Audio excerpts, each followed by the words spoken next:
নেতা মন্ত্রীদের সাথে তোমাদের সব মিনিস্টার্স কোয়ার্টার্সে ছিল তোর মা। দেববাবু দেববাবু মানে যে শেষ মন্ত্রী, সেট মন্ত্রী ছোটবেলা থেকেই আছে।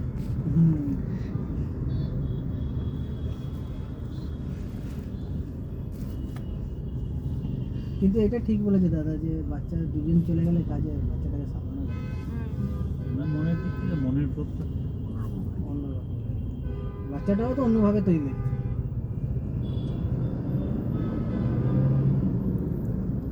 পালন হচ্ছে, লালন হচ্ছে। পালন হচ্ছে লাল দরকার আছে এখন দুজনের এর। যদি দরকার না থাকে না করতে। চাহিদায় লালন পড়াতে পারলে হ্যাঁ চাহিদা হয়ে গেছে মানুষের বেশি, সেটা অল্পের লাইফস্টাইলটা চেঞ্জ হয়েছে। হুম।